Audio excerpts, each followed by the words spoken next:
Now proceeding through the golf course toward Tubac.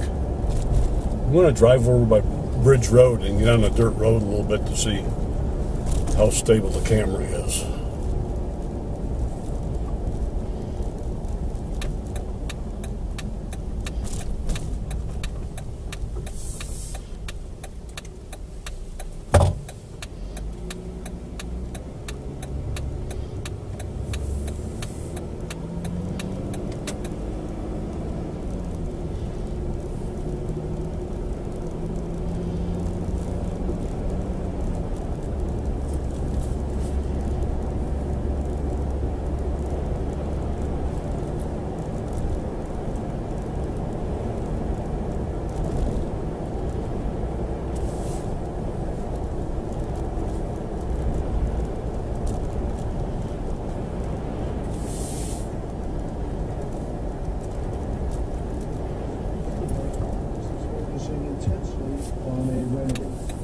And I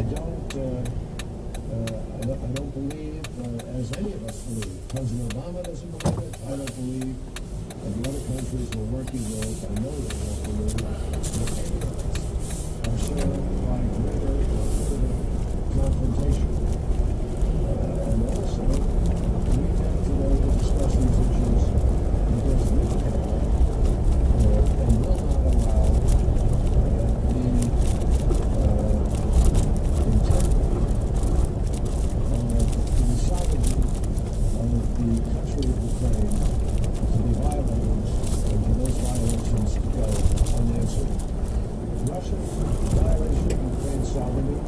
and territorial integrity has actually united the world in support of the Ukrainian people.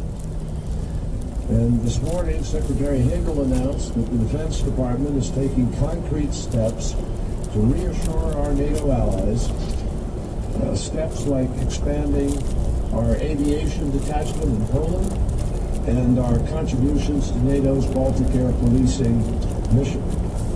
This is on top of other steps that the United States has already taken.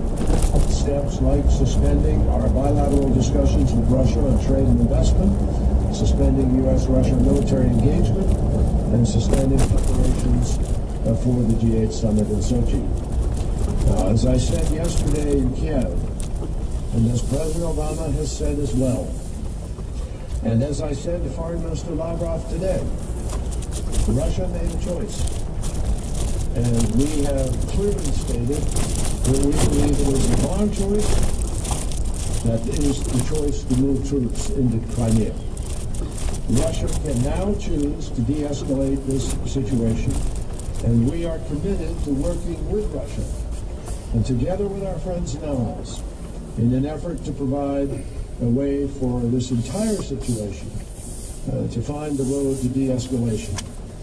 The United States is ready to work with all parties to make that happen, and to make it happen as soon as possible.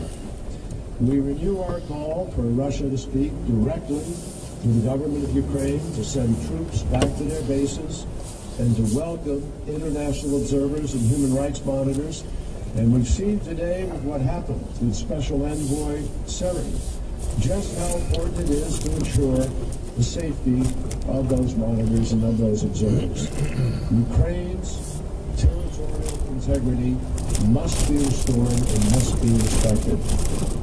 From Lebanon to Ukraine, the United States stands ready to help our friends in a time of need. And today, those needs obviously are great in different places, different kinds of needs in different places. We especially thank our friends here in France for their partnership as we work to address these challenges and many others. For instance, Iran's nuclear program, we're working together. Violence in the Central African Republic, we're working together. The pursuit of reconciliation in Mali, we are working together. All of these efforts require international cooperation.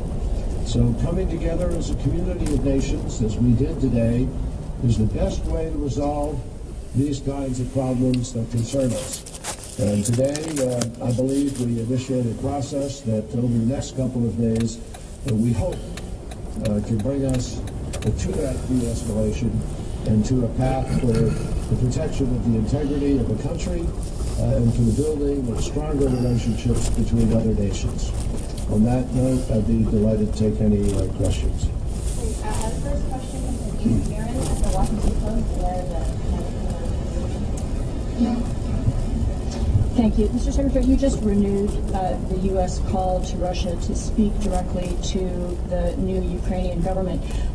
You were hoping that that would happen today, right, here between Lavrov and the Ukrainian foreign minister who accompanied you here, apparently for that purpose. Why did that effort fail, and what assurance did you get, if any, from the Russians that they might be willing to have that kind of conversation in the future? Well, let me make it absolutely crystal clear. I had no expectation, zero expectation that today that kind of a meeting would take place. I did not expect it, and we did not ask the foreign minister to come here for that purpose. So the premise of the question is really just not factual in terms of what we were expecting.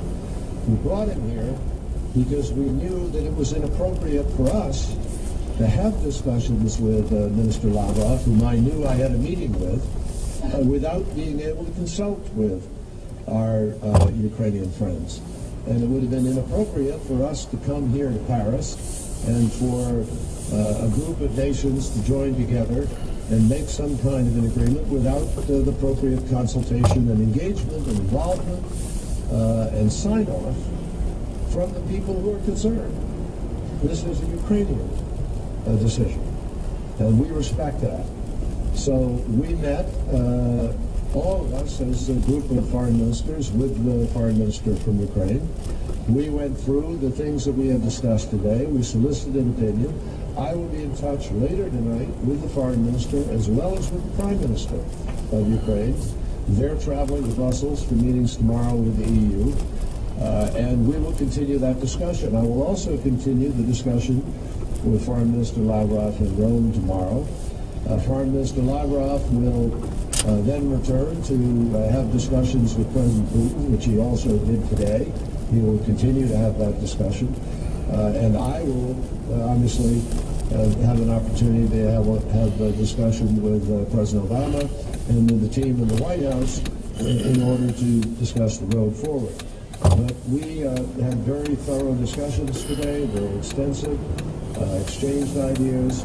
We both have thoughts to take back to our capitals, to our respective bosses, and I intend to do that and with hopes that the ideas that have been put on the table today can lead us to that place of de-escalation that I talked about.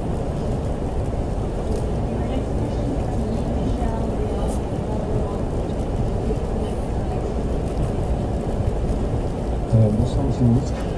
À vous écouter, on a l'impression qu'il y avait beaucoup de... J'entends pas de là. Est-ce que ça marche encore?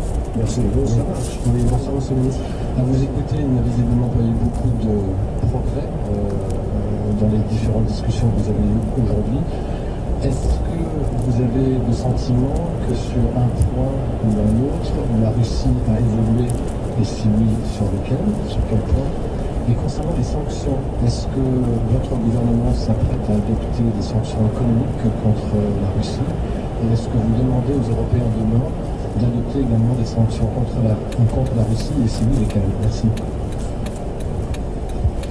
Well, the decisions for the Europeans are decisions for the Europeans, and they're meeting tomorrow, and I don't think it's appropriate for me to weigh in publicly on their deliberations. With respect to the premise, again, of your question, don't assume that we did not have serious conversations which produced creative and appropriate ideas and possibilities for how we can resolve this. I think that we have a number of ideas on the table. I personally feel as if I have something concrete to take back and talk to President Obama about so that I can get his input and thinking, advice on what he's prepared to do. And I believe that Foreign Minister Lavrov is in exactly the same position with respect to President Putin.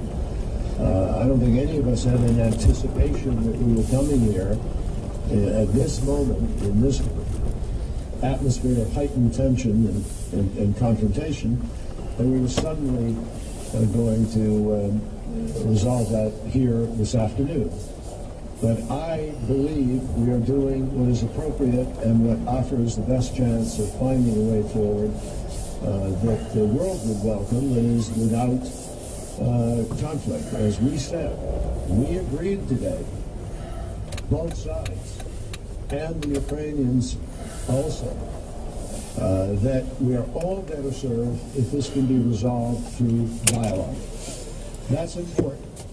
I think it was a strong indication in the conversations that took place, not just between us, but between us and our capitals, that everybody is taking seriously the effort to try to find a way forward, but a way forward that satisfies the needs, that protects the integrity and the sovereignty of the state of Ukraine, that obviously charts a path forward that